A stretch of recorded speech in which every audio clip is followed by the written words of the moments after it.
Good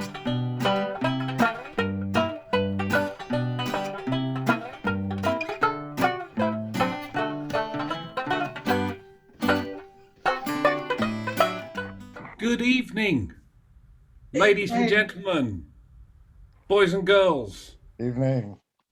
Welcome to this bank holiday bonanza of the Blooms Music Hall. We've got a great lineup for you this evening. No particular housekeeping or anything, but if you could mute yourself if you're not singing, they would really appreciate that. It is unfortunate that we can't all sing along together, but hopefully we'll be able to do that again soon. In fact, I'm starting to feel more optimistic about things. Spring is coming. Hopefully the lockdown is lifting. Might be able to get out and about again soon. If only Fiona would take off that ASBO. Let's get this evening straight underway with no further ado with a song from the very wonderful Elaine Elliott. Elaine, take it away. Thank you.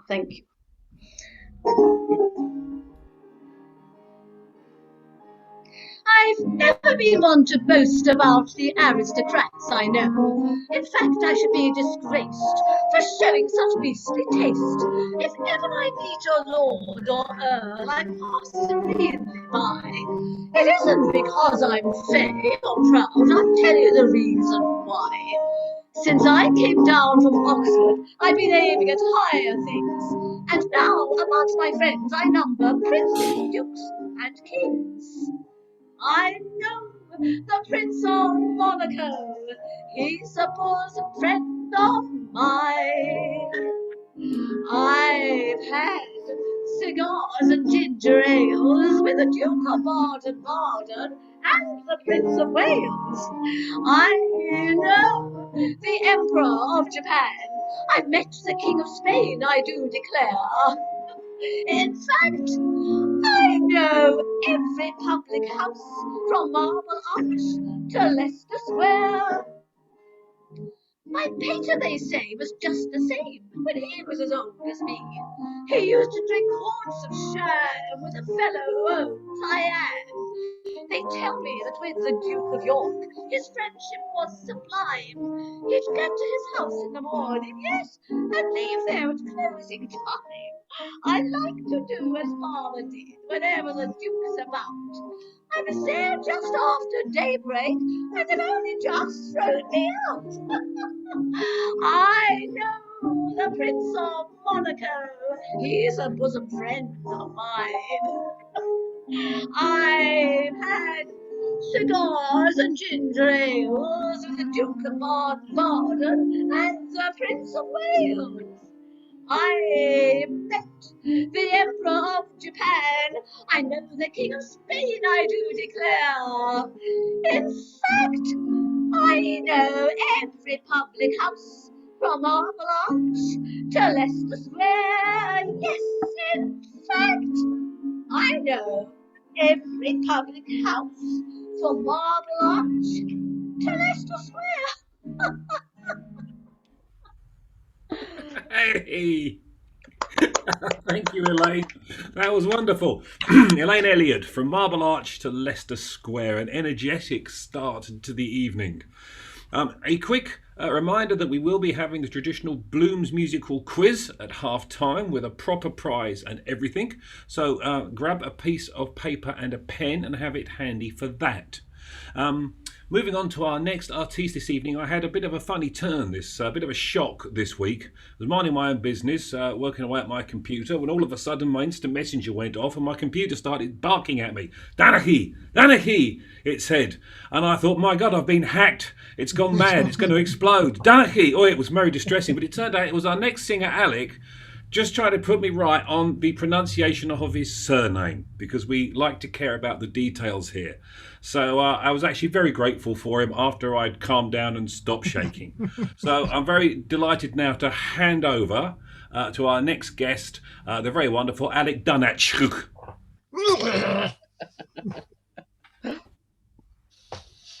Thank you, Russ.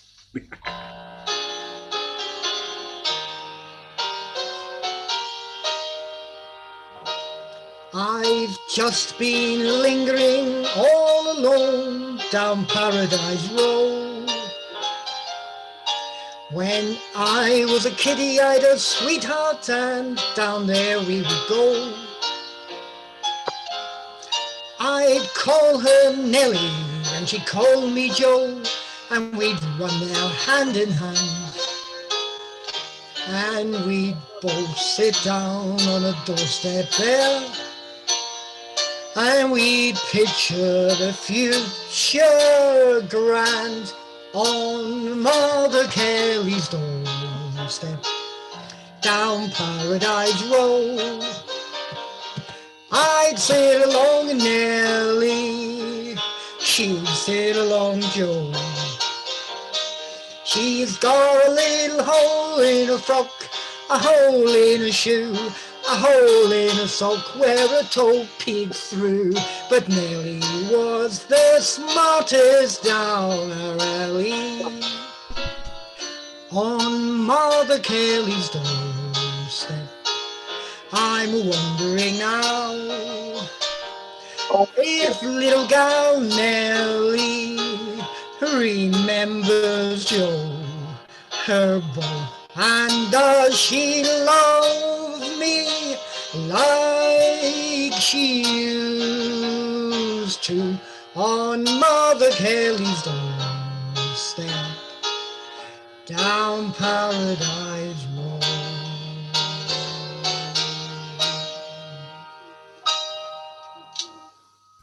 Yay! Thank you, Alec. That was lovely. Our next artiste for the evening is me.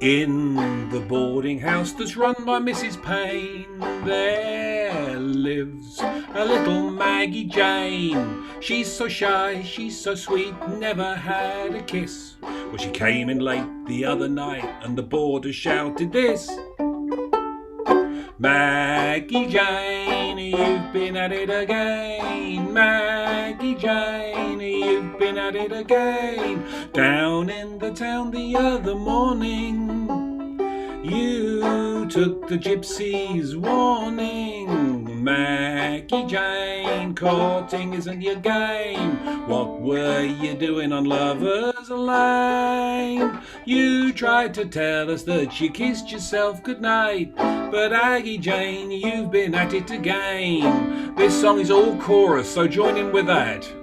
Maggie Jane, you've been at it again. Maggie Jane, you've been at it again. Down in the town the other morning, you took the gypsy's warning. Maggie Jane, courting isn't your game. What were you doing on Lover's Lane? You tried to tell us that you kissed yourself goodnight, but Maggie Jane, you've been at it again.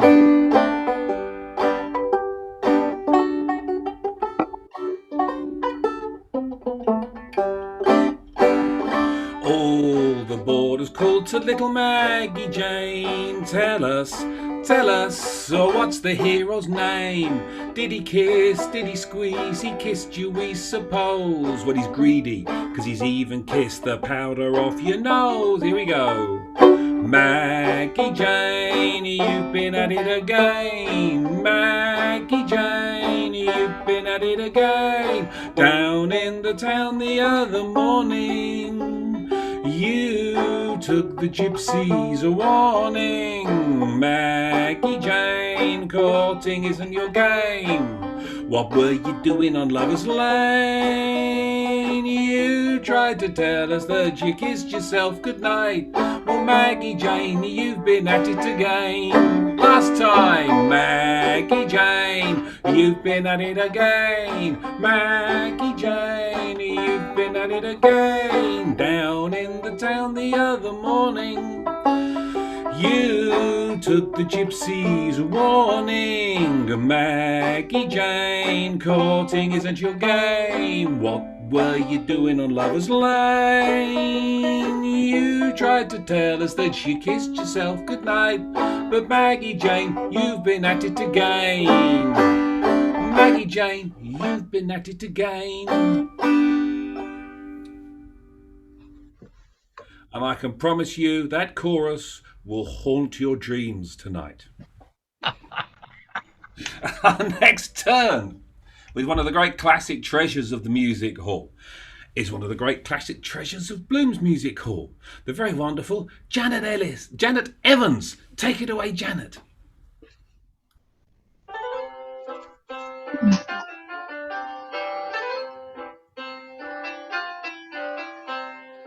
Since Mother Eve in the garden long ago started the fashion, fashion's been a passion. Eve wore a garment we might describe as brief, still every season brought its change of leaf.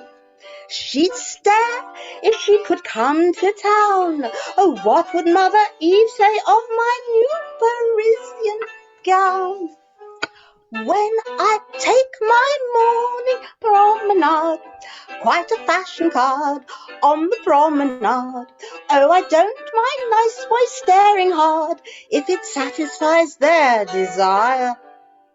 Do you think my dress is a little bit, just a little bit, not too much of it, though it shows my shape just a little bit?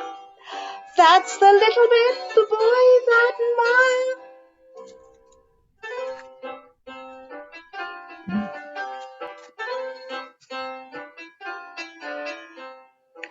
Fancy the girls in those prehistoric days.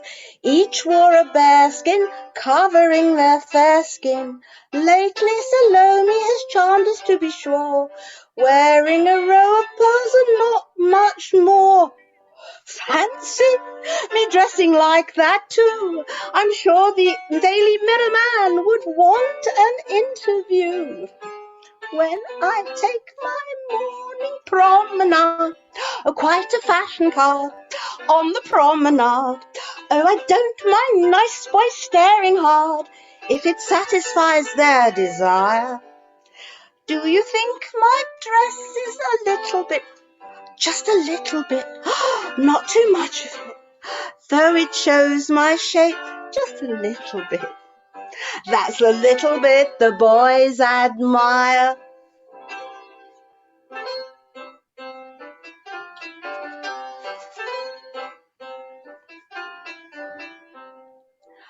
I've heard my grandmother wore a crinoline. Then came the bustle, golly what a tussle. Women were tied up and loaded down with dress. Now fashion plates decree we wear much less. Each year our costumes grow more brief. I wonder when we'll get back to that good old-fashioned leaf. When I take my morning promenade, quite a fashion card on the promenade. Oh, I don't mind nice boys staring hard if it satisfies their desire. Do you think my dress is a little bit, but just a little bit, but not too much of it, though it shows my shape just a little bit? That's the little bit the boys admire.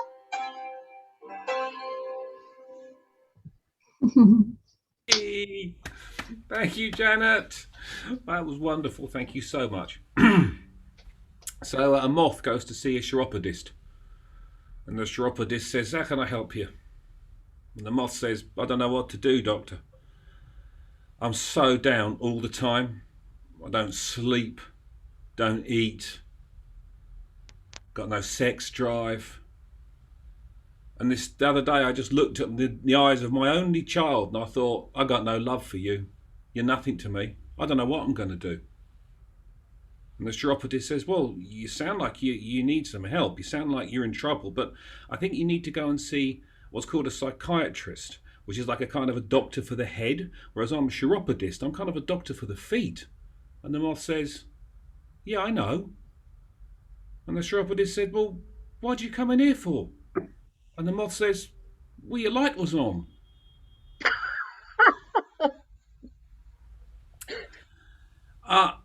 Next guest of this half, taking us up to the end of the first half and the quiz. So do source your pens and papers for the quiz.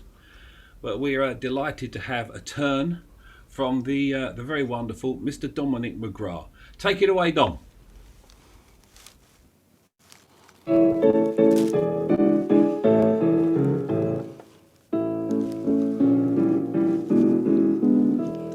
"'Twas through a YMCA concert I craved a desire for the stage. In Flanders one night I was asked to recite. Gadzooks, I was quickly the rage. They said I was better than Irving and gave me some biscuits and tea. I know it's not union wages, but that was their usual fee. Home I came, bought a dress, appeared in your theatre, and what a success! I acted so tragic, the house rose like magic. The audience yelled, "You're sublime!" They made me a present of Mornington Crescent. They threw it a brick at a time. Someone threw a fender which caught me a bender. I hoisted a white flag and tried to surrender. They jeered me, they queered me, they practically stoned me to death. They threw nuts and sultanas, fried eggs and bananas, the night I appeared as Macbeth.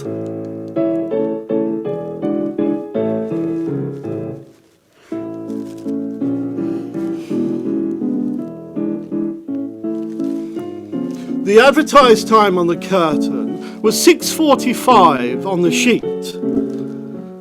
The caretaker, having mislaid the key, he made us do the first act in the street. Then somebody called for the author. "He's dead!" cried the caretaker's wife. That left me dumbfounded. It gave me the shock of my life. Shakespeare dead? Poor old Bill. Why, I never knew the poor fella was ill. I acted so tragic, the house rose like magic. I gave them such wonderful thrills. My tender emotion caused such a commotion, the front two rows made out their wills. They hooted like owls and they whistled like crickets, especially those who'd paid for their tickets. Their snigger grew bigger while I ended up out of breath. I cried, "Lay on, Macduff!" They cried, "Lay off, enough!" The night I appeared as Macbeth. One more verse to go, one more verse. The play, though ascribed to Bill Shakespeare, to me lacked both polish and tone. So I put bits in from Miss Eleanor Glynn, Nat Gould, and some bits of my own. Unfortunately, the director decided the play was too long, so he forced me to cut out my tap dance and half of my second act song. Oh, the flowers, what a feast! They threw it in bagfuls, self-raising and yeast. I acted so tragic, the house rose like magic, although I could tell by Act 2 the mood in the hall was beginning to pall. I was losing them. What could I do?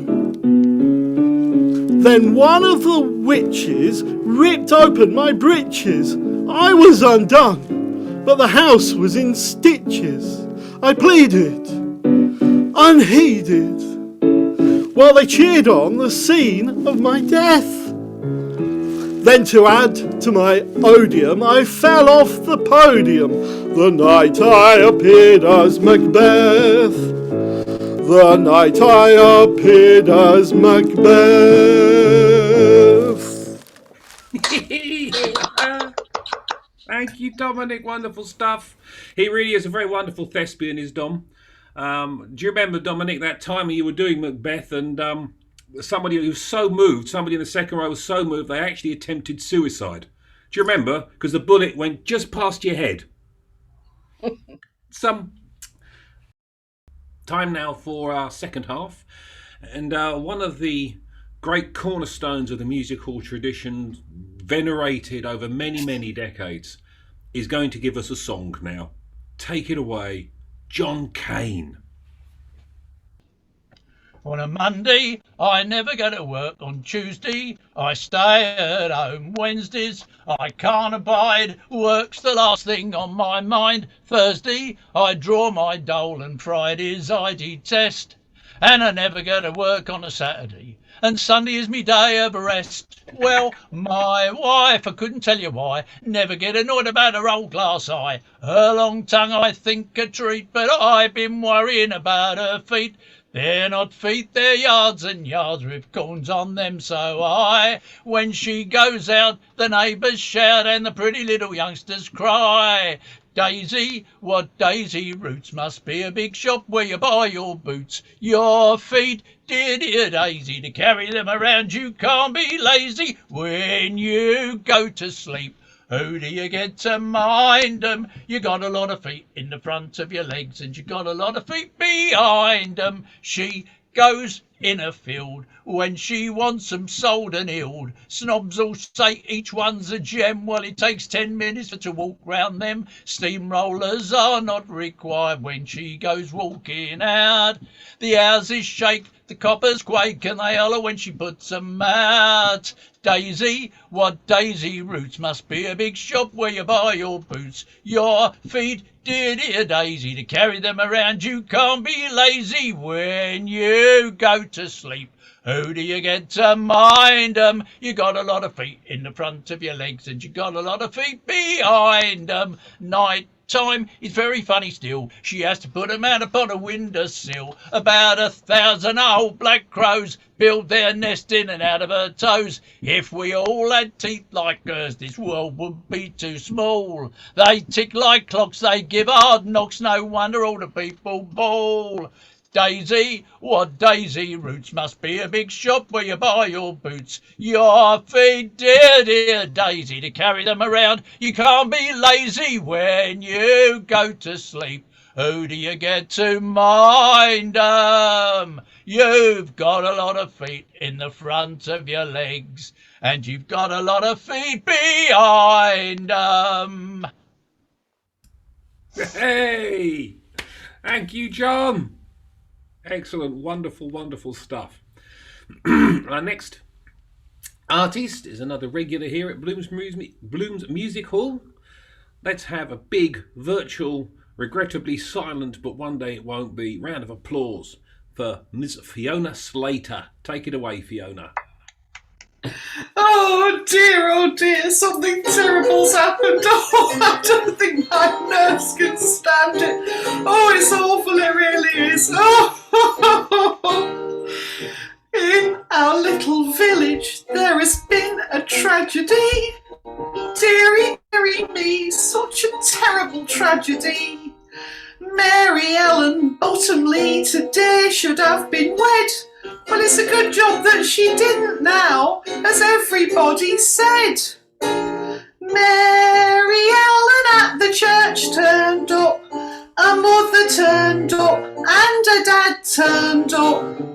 Her sister Gert, her rich Uncle Bert, and the parson in his long white shirt turned up. But no bridegroom with the ring turned up, but a telegraph boy with his nose turned up, bought a telegram that read, he didn't want to wed, and they'd find him in the river with his toes turned up. Oh dear, oh dear. I don't think my nerves can take it. Oh, all the people at the church, they waited in the road. They waited in the road for the money the bridegroom owed. My heart is broken, cried the bride. So Jim, the butcher's son, he rushed into his shop and brought her out another one. Mary Ellen at the church turned up, her mother turned up, and her dad turned up, her sister Gert, her rich Uncle Bert, and the parson in his long white shirt turned up. But no bridegroom with the ring turned up, but a telegraph boy with his nose turned up, bought a telegram that read, he didn't want to wed, and they'd find him in the river with his toes turned up. Oh dear, it was too much. But anyway, there was a development. A week went by and someone learned the bridegroom wasn't drowned. They went around and found him asleep in his bed so sound. His real wife, she was waiting at the church that day, it's true. Said if there had been a wedding, there'd have been a funeral too.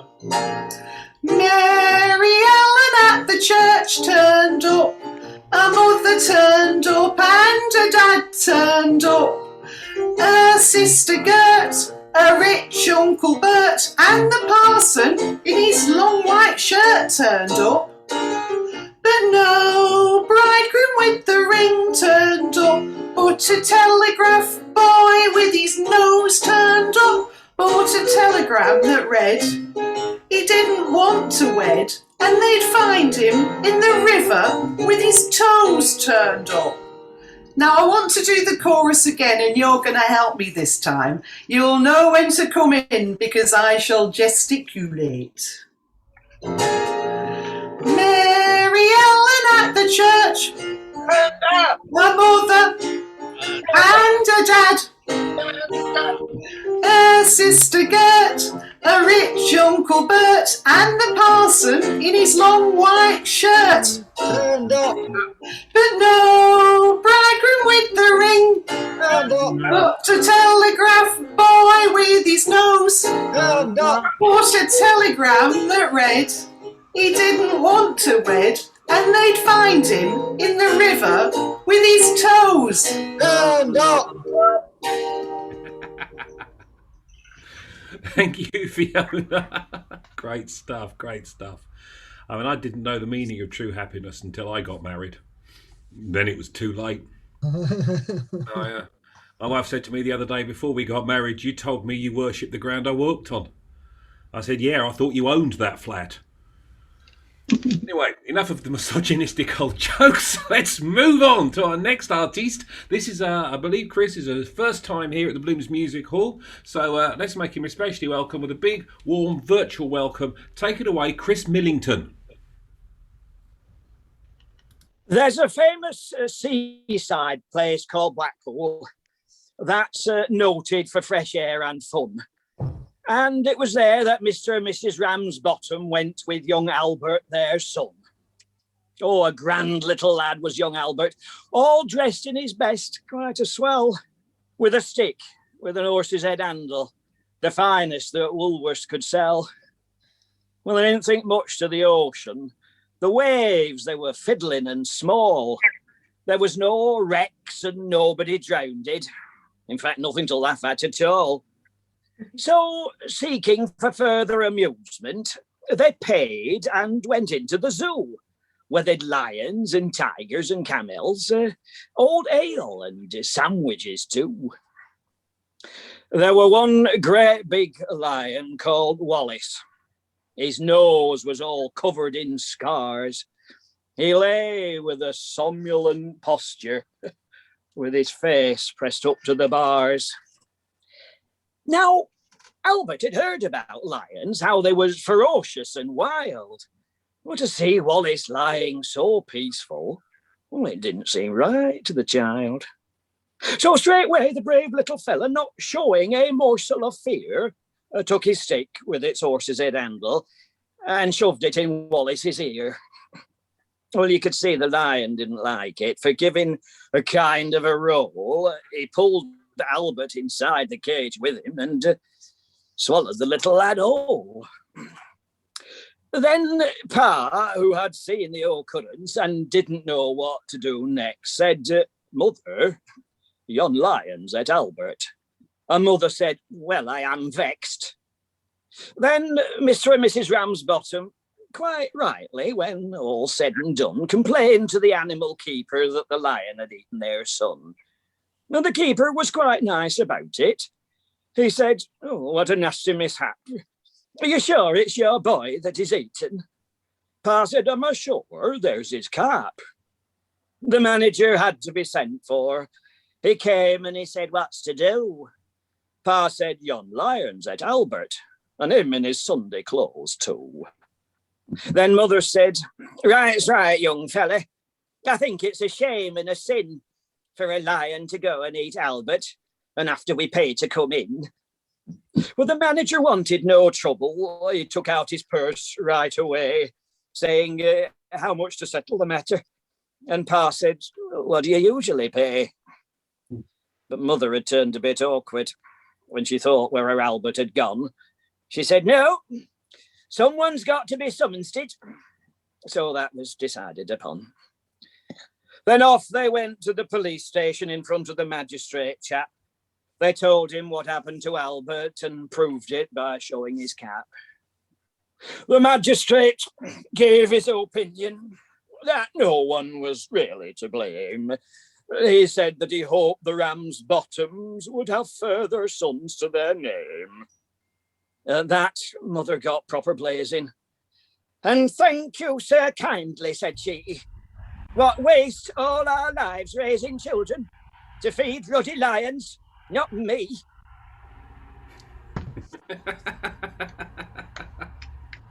Wonderful, thank you, Chris. Come and see us again. We're now up to our last artiste of the evening. Although don't be too much in a hurry to leave us afterwards, because we will be singing you out. But our last guest this evening is another one of our wonderful regulars here. It is the fantastic Rosie Carlisle. Give us a song, Rosie.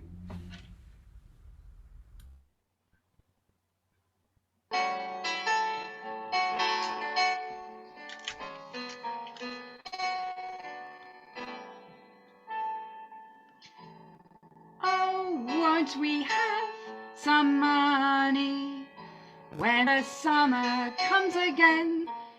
Life will be all honey when the summer comes again. We shall roam around the country with pretty flowers, sunshine or rain. Straight we'll buy up Covent Garden when the summer comes again. When the summer comes again and the pretty flowers are growing, the sunshine after rain, the summer breeze is blowing, then to roll around the country with a boy who's ever willing. He can buy and I can cry 3 pots a shilling. Sweet window flowers, then I'll cry when the summer comes again.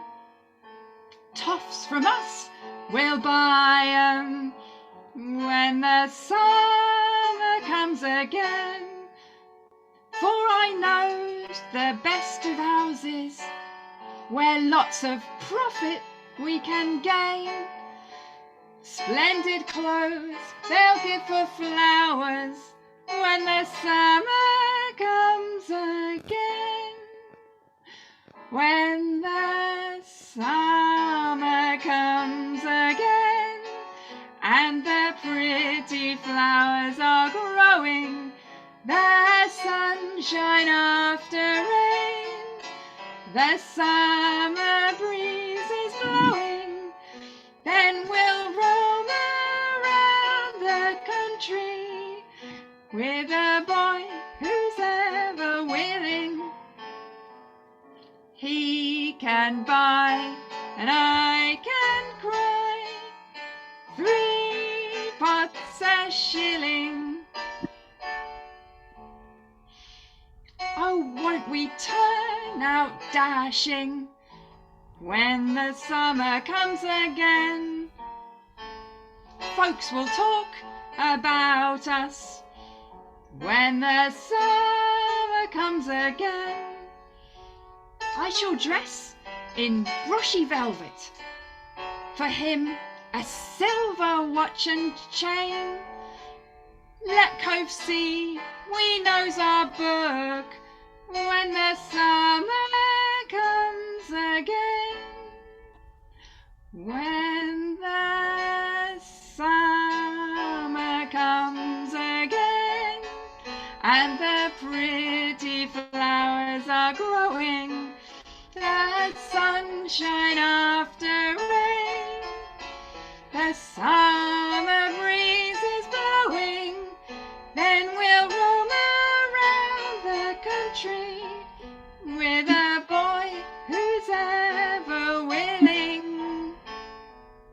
He can buy and I can cry, 3 pots a shilling. Oh, that was lovely. Thank you so much, Rosie. What a beautiful, beautiful song. And a lovely way to bring us to the end of our programme for this evening. So I'd like to ask for a big virtual round of applause for all of our performers tonight. So that's for Elaine, Alec, Janet, Dominic, John, Fiona, Chris, and of course Rosie. We will be back in a few weeks, and we'll check social media for timings. And don't forget, a big round of applause for everybody out there who's watched. We really, really hope you've enjoyed it. We'll look forward to seeing you again next time. And remember that if you've enjoyed yourself half as much as us, then we've enjoyed ourselves twice as much as you.